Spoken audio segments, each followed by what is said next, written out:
அமைச்சர் செந்தில் பாலாஜியின் உருட்டல் மிரட்டல்களுக்கு பாஜக பயப்படாது எனவும் மக்கள் நலன் சார்ந்த கேள்விகளுக்கு பதிலளிக்காமல் வழக்கு தொடர்வோம் என்ற மிரட்டல்களுக்கு பாஜக பயப்படாது என பாஜக மாநில தலைவர் அண்ணாமலை தெரிவித்திருக்கக்கூடிய அண்மைச் செய்தியை பார்த்து வருகிறோம்.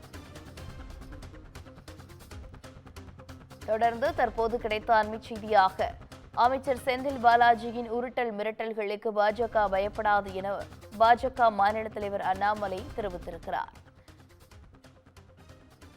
தொடர்ந்து அண்மைச் செய்தியாக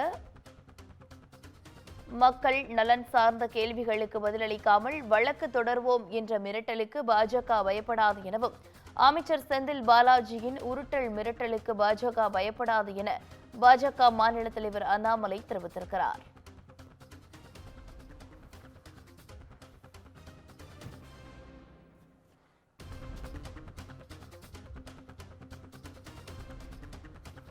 தொடர்ந்து அண்மைச் செய்தியாக தற்போது பார்த்து வருகிறோம்.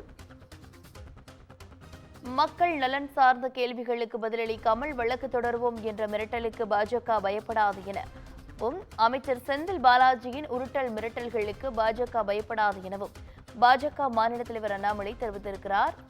கூடுதல் விவரங்களோடு இணைகிறார் தலைமை செய்தியாளர் சிவா. சிவா, வணக்கம். விவரங்கள்.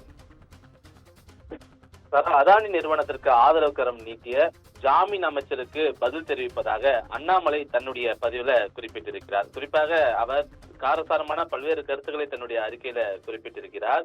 சிறையிலிருந்து வெளியே வந்து அமைச்சர் பொறுப்பேற்ற நாள் முதல் இரவு பகல் என கால நேரம் பாராமல் தமிழக முதலமைச்சர் மற்றும் துணை முதலமைச்சருக்கு சங்ககால பாடல் வரிகளை பாடி சமூக வலைதளங்களில் புகழ் பாடி கொண்டிருக்கிறார் அமைச்சர் செந்தில் பாலாஜி என்று குறிப்பிட்டிருக்கக்கூடிய அவர் அதானி நிறுவனத்திற்கு எந்த கட்டணமும் செலுத்தவில்லை என்று முழு பூசணிக்காயை சோற்றில் மறைக்க முற்படாமல் கடந்த 2016ஆம் ஆண்டிலிருந்து தமிழக மின்சார வாரியத்துடனான வழக்கு காரணமாக அதானி நிறுவனத்துக்கு வழங்கப்படாமல் இருந்த கட்டணத்தை திமுக ஆட்சியில் வழங்கியுள்ளதை ஒப்புக்கொண்ட அமைச்சரை பாராட்டிய தீர வேண்டும் என்று தன்னுடைய அறிக்கையில குறிப்பிட்டிருக்கிறார். அதானி நிறுவனத்துடன் திமுக அரசு எந்த ஒப்பந்தமும் போடவில்லை என்று திரும்ப திரும்ப கூறக்கூடிய அமைச்சர் செந்தில் பாலாஜி தன்னுடைய வார்த்தை விளையாட்டின் மூலமாக அதானி நிறுவனத்துடன் தமிழக மின்சார வாரியத்துடனான ஒப்பந்தங்கள் தொடர்ந்து கொண்டிருப்பதை மறைக்க முயற்சிக்கிறார் என்றும், ஆனால் அவருடைய முயற்சிகள் பலிக்கவில்லை என்பதையும் அவர் சுட்டிக்காட்டியிருக்கிறார். அதானி நிறுவனத்தினுடைய நிதிநிலை அறிக்கையில இந்த பிரச்சனை தொடர்பாக 544 கோடி ஒருமுறை வருவாயும் 205 கோடி ரூபாய் தாமத கட்டணமும் தமிழக மின்சார வாரியத்திடமிருந்து பெறப்பட்டிருப்பதாக ஏற்கனவே சுட்டிக்காட்டப்பட்டிருக்கிறது என்பதனை ஆதாரப்பூர்வமாக தன்னுடைய அறிக்கையில அவர் குறிப்பிட்டிருக்கிறார். அது மட்டுமில்லாமல் அதானி நிறுவனத்திடம் தமிழக மின்சார வாரியம் தொடர்ந்து உயர்த்தப்பட்ட விலையான 7 ரூபாய் விலையிலேயே மின்சாரம் வாங்கிக் கொண்டு அதற்கான கடந்த நிதியாண்டில் 99 கோடி ரூபாய் கூடுதல் கட்டணம் பெற்றிருப்பதாக அதானி நிறுவனத்தினுடைய நிதிநிலை அறிக்கையில் குறிப்பிடப்பட்டிருக்கும் போது எந்த அடிப்படையில் 5 ரூபாய் 10 காசுக்கு தான் ஒரு யூனிட் மின்சாரம் என்று திமுக ஆட்சியில் கொள்முதல் செய்வதாக அவர் குறிப்பிட்டிருக்கிறார் என்ற ஒரு கேள்வியையும் இந்த அறிக்கையின் மூலமாக அவர் எழுப்பியிருக்கிறார்.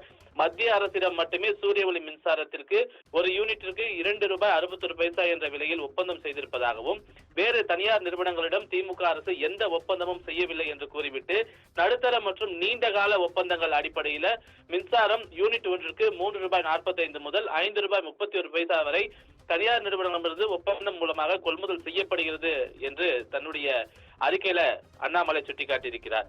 திமுகவினுடைய வரலாறும் ஜாமீன் அமைச்சருடைய வரலாறும் உலகறிந்த உண்மை என்று அவரை கடுமையாக சாடி இருக்கக்கூடிய அவர் அமைச்சருடைய உருட்டல் மிரட்டலுக்கு எல்லாம் பாஜக ஒருபோதும் பயப்படாது என்ற ஒரு கருத்தையும் தன்னுடைய அறிக்கையில் அண்ணாமலை குறிப்பிட்டிருக்கின்றார். சாரா, விவரங்களுக்கு நன்றி சிவா.